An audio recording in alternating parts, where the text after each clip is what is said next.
Absolutely incredible. Oh, you've been to Taiwan? Love it. Absolutely incredible. Yeah. Place. So what were you doing there? I was just visiting a mate on a year abroad. Just visiting a mate? Yeah, just visiting a mate for about 2 weeks. So when you hear the word Taiwan, what do you think of? I think of bastion of democracy, again, in a part of the world which is lacking in a lot of democracy at the moment. Taipei 101, yeah. Exactly, thank you so much for supporting Taiwan. No, absolutely, we really appreciate it. Yeah. Have a good day. Thank you. Take care, guys. Take care. Bye. Awesome guys. Awesome guys. 我堂堂正正的做中国人，凭什么要因为你们的逼逼赖赖倒下？你们的骂声只会让我更加的坚定。我要用正当的手段捍卫自己的权利，我会用法律的武器来保护我的家人。你们口口声声说什么民主自由，却容不下我一个普通女子的声音，用恶毒的语言攻击我，威胁我，甚至是人肉搜索我的家人。这就是你们所谓的自由吗？这就是你们口中的民主吗？现在就是直接驱逐出境，它是不是符合台湾是一个言论自由的国家、法治的国家？我想这一定会得到很多人的质疑。最近，台湾的陆配亚亚因发表了无痛言论，被台湾驱逐回大陆，这个事儿一下子炸开了锅。大家纷纷问：台湾不是号称自由吗？怎么就因为发了个言论就把人赶走了？别急，今天咱们就来聊聊台湾的自由。到底是不是如他所宣传的那样自由，还是说有些自由只是有条件的，得看你说啥怎么说。从亚亚事件开始，言论自由这个话题就再一次被推到了台前。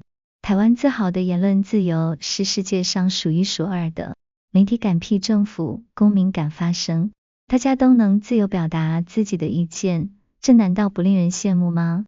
可是亚亚这次的言论自由遭遇到了一道不小的坎，他在公开场合表示支持武力统一的观点，结果被台湾政府请走，这不禁让我们思考，言论自由的底线究竟在哪里？一方面，台湾喊着自由言论，另一方面，特定的声音却被排除在外，这样的自由算不算自由？这也是我们今天讨论台湾自由到底有多自由的重要议题。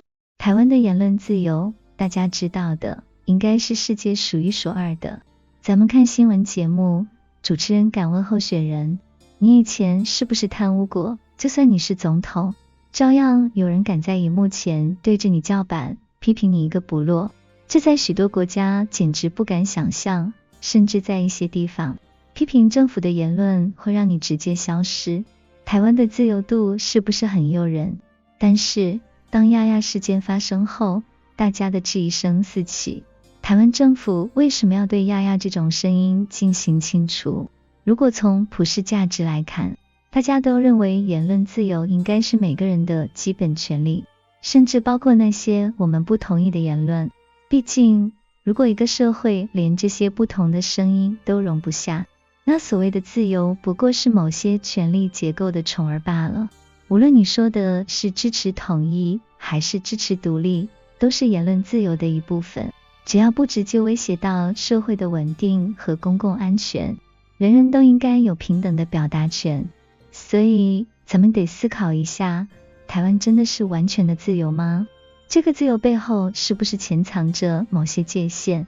除了言论自由，台湾的文化自由也常常让人感到欣慰。这里的文化包容性堪称亚洲之最，比如在信仰上，从佛教、道教到基督教、伊斯兰教，应有尽有，大家都能在这个多元社会中找到自己的位置。我们来看看台湾的庙会，你能在一个街区看到佛寺、清真寺、教堂这些宗教场所毫无冲突的共存，这就很代表台湾的文化多元性。台湾人不在乎你信什么，只要你不强迫别人相信你。再来说说台湾的次文化，这里不仅仅有流行文化，还有各种小众文化圈，各种兴趣爱好都可以在这里找到滋生的土壤。你喜欢动漫，找不到比台北更适合的地方了。你爱听重金属，高雄的地下酒吧等你来。最有意思的还得数台湾的街头艺术，涂鸦文化得到了政府的宽容和支持，甚至划定了合法的涂鸦区，鼓励年轻人用艺术来表达自我，这在其他地方可见不到。但如果你是外地来的游客，台湾的夜市绝对是让你体会到台湾自由和包容的最佳场所。从夜市的摊位到各种小吃，无论你是偏爱中华美食还是外来文化的味道，台湾的夜市都能给你一个大满足。最重要的是，在这里没有人会管你是谁，大家只是吃得开心就好。夜市的老板热情地用流利的日语招呼日本游客，台湾人和外国游客打成一片，大家的生活方式不被束缚，个性得到尊重。刚刚聊到台湾的文化自由，那言论自由呢？台湾在这方面的表现也不负起自由的标签，但问题是，这个自由可不是随便表达啥都行的自由。如果说言论自由是一把双刃剑，那台湾这把刀还挺锋利的，只不过这刀刃上有个如果字。这里我想说，最核心的一点是，台湾言论自由的背后是对社会稳定的维护。你能想象一个岛屿上每天都能听到各种不同的言论，不是打架就是上街游行，最终走向的岂不是刀枪相向？所以台湾政府在言论自由上划定的界限，很多时候就是为了避免极端的言论对社会造成不必要的冲突。你比如亚亚说的武统言论，乍一听像极了炙手可热的政治话题，但如果没有底线约束，这类言论会把原本就敏感的两岸关系推向更激烈的对抗。台湾政府要捍卫的是一个和平稳定的社会，而这种社会稳定需要对过激言论有所遏制。大家总说台湾是亚洲最自由的地方之一，台湾的自由就是这么迷人耀眼。可是追求自由的前提是要拥有自我意识，越是一个言论自由度高的地方，越需要大家自己对自己有分寸。在我看来，真正的自由不仅仅是每个人都有表达的权利，更重要的是要有一种意识，不管别人说什么，我们都能理解并尊重他们的发声权。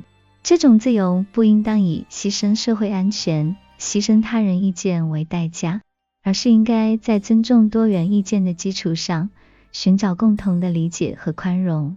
所以我想说，任何自由都不是无限制的，需要有一定的框架，你可以在框架里自由地跳舞，就好像在一个很宽阔的舞池里，你可以肆意起舞，但是一旦你跳得太快太猛，旁边的舞者和舞台的管理者就会提醒你，嘿，你跳得有点出格了，能不能慢下来？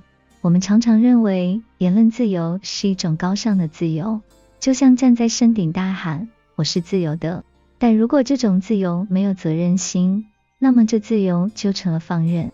想象一下，如果每个人都像亚亚一样随便说点极端的言论，然后不考虑社会影响，事情最终是如何收场的？自由的边界在哪里？如果自由成了伤害他人的工具，成了利用社会矛盾博取眼球的手段，那么它的意义就不再是自由了。台湾经历过的威权时代以及台湾民主化进程中的斗争，台湾人非常珍视通过奋斗获得的民主和自由。但是台湾作为一个特殊的社会环境，正在经历着现代民主社会所面临的一大困惑，如何在自由与安全之间找到平衡？言论自由本是应当让社会更加开放与进步，但如果处理不当，它就可能变成阻碍社会进步的桎梏。亚亚的事件给我们带来的不仅仅是对一个陆配的批判，更是对台湾这座自由岛屿本身的深刻反思。我们需要什么样的自由？我们又如何在自由中找到底线？自由和责任从来都是一对矛盾的双生花。你能自由地说话，但不能用言论来侵犯他人的自由。